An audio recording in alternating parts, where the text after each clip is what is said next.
Bonjour à toutes et à tous, c'est avec une immense joie que je vous trouve dans cette nouvelle vidéo dans laquelle on va étudier les figures de style, notamment les figures de substitution, c'est-à-dire des figures qui sont fondées sur le principe de remplacement, où on remplace un mot par un autre mot qui entretient avec lui une relation quelconque. Ces figures de substitution sont au nombre de 3. La périphrase, la métonymie et la synecdoque. Restez avec moi pour plus de précision. Commençons tout d'abord par la périphrase. Alors la périphrase est une figure de style qui consiste à désigner un mot par un groupe de mots qui a le même sens. Regardez bien ces exemples. Msid, l'école coranique, se trouve à quelques pas de notre maison. Donc, pour désigner Msid, j'ai utilisé un groupe de mots, l'école coranique. Le deuxième exemple, Paris, ville-lumière, attire tous les ans des millions d'habitants. Donc, lorsque je dis ville-lumière, je désigne Paris, bien évidemment. Donc ici, Paris est remplacé par un groupe de mots. Le troisième exemple, la camisole de force, espèce de sac de toile, emprisonna mes bras. Donc, quand je dis espèce de sac de toile, je désigne la camisole de force. Donc, dans ces trois exemples, on a le principe de remplacement. On remplace un mot par un groupe de mots. Un autre point à ajouter, c'est que la périphrase apporte toujours des informations supplémentaires aux mots désignés. Donc, l'msid, on a des informations qui sont apportées au msid, des informations supplémentaires à propos de Paris, des informations supplémentaires également à propos de la camisole de force. Autre chose également, c'est que la périphrase évite la répétition. Restez avec moi pour découvrir ensemble quelques périphrases, les périphrases les plus connues. Donc, lorsque je dis le roi des animaux, ok, c'est le lion. Lorsque je dis la saison de la moisson, bien sûr, c'est l'été. Le vieux continent, c'est l'Europe. La terre des pharaons, c'est l'Égypte. L'écrivain de la boîte à merveilles, c'est Ahmed Sofrewi. Le 7e art, le cinéma. Le 4e pouvoir, la presse. L'auteur du dernier jour d'un condamné, Victor Hugo. Et la dernière périphrase, l'écrivain de la tragédie moderne d'Antigone, c'est Jean Anouilh. Donc voilà quelques périphrases. Et il y a bien sûr énormément de périphrases. On passe maintenant à la deuxième catégorie, ou bien à la deuxième figure de style, à savoir la métonymie. Donc la métonymie consiste à remplacer un terme par un autre. Donc toujours il y a le principe de remplacement, lié au premier par un rapport logique. Parmi les rapports qu'on va trouver, on peut trouver le contenant qui remplace le contenu, l'effet qui remplace la cause.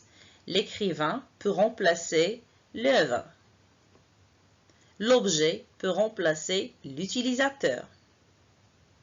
La matière peut remplacer objet.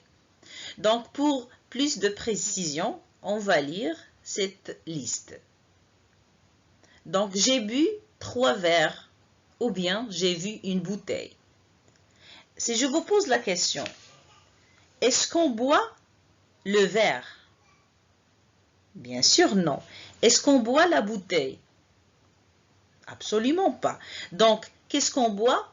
On boit le contenu des verres et on boit le contenu de la bouteille. Donc, ce qui est à l'intérieur des verres qui est bu. Ce qui est à l'intérieur de la bouteille qui est bu. Donc, ici j'ai écrit le contenant, c'est vert. La bouteille, c'est le contenant également. Mais donc ici, le contenant remplace le contenu. Voilà, le contenant remplace le contenu. Maintenant, je passe à la deuxième phrase. J'ai bu la mort. Est-ce que je peux boire la mort? Non. Mais ici, la mort remplace le poison. Et la mort, c'est l'effet du poison. Et le poison, c'est la cause. Oui, c'est la cause. Donc ici, c'est l'effet remplace la cause. Ou bien la conséquence remplace la cause. Parce que la conséquence du poison, c'est bien évidemment, c'est la mort. Ok? Je lis le troisième exemple. J'ai lu Ahmed Safraoui. Bien sûr, je lis le roman écrit par Ahmed Safraoui. Et dans cette phrase, j'ai mentionné l'écrivain. Donc ici, l'écrivain remplace, bien sûr, qu'est-ce qu'il remplace? Voilà, l'écrivain remplace l'œuvre. Le quatrième exemple, les violons ouvrirent le bal. Donc ici, les violons, c'est un objet, c'est un instrument. Mais qu'est-ce qu'il désigne ici? Oui, il désigne les violonistes. Donc ici, j'ai écrit l'objet qui remplace l'utilisateur, c'est-à-dire qui remplace les violonistes. Voilà ici, quel est le rapport utilisé? C'est l'objet qui remplace l'utilisateur. Maintenant, la cinquième phrase, c'est une bonne raquette. Qu'est-ce que ça veut dire, c'est une bonne raquette? Très bien, c'est-à-dire que c'est un bon joueur de tennis. Et est-ce que j'ai mentionné le joueur? Non, j'ai mentionné l'objet. Très bien, j'ai mentionné également l'objet pour désigner l'utilisateur. Donc, quel est le rapport utilisé dans ce cas? C'est l'objet qui remplace l'utilisateur. Donc, dans le quatrième et le cinquième exemple, on a objet qui remplace l'utilisateur. Ils croisèrent le fer. Très bien, ici, on a le fer, c'est une matière.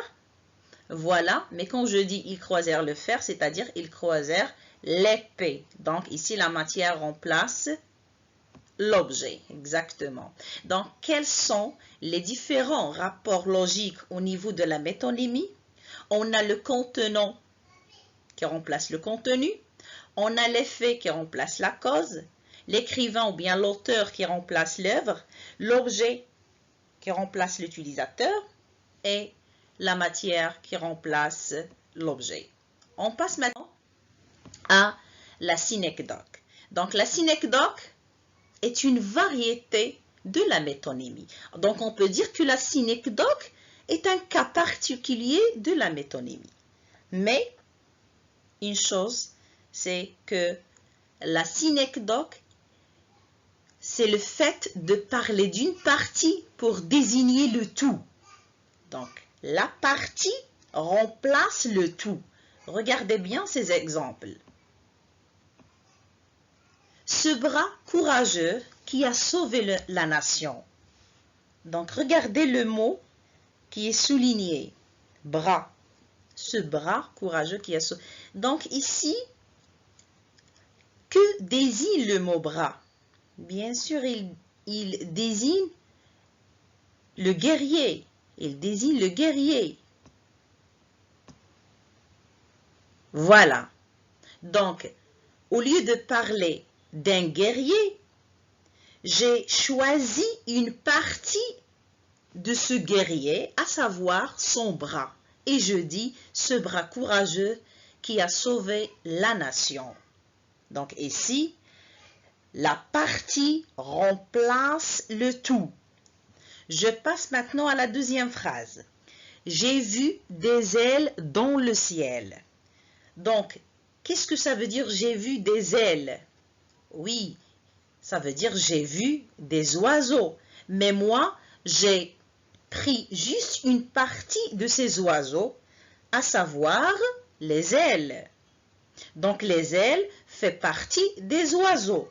Donc, ici, la synecdoque, c'est la partie pour désigner le tout. Voilà le troisième exemple. J'ai acheté un toit. Veut dire tout simplement, j'ai acheté une maison. Et bien sûr, le toit, c'est une partie de la maison. Donc, c'est une synecdoque. Tous ces yeux me regardent. Très bien, c'est-à-dire tous ces gens me regardent et les yeux font partie des personnes. Ou bien c'est une partie des gens.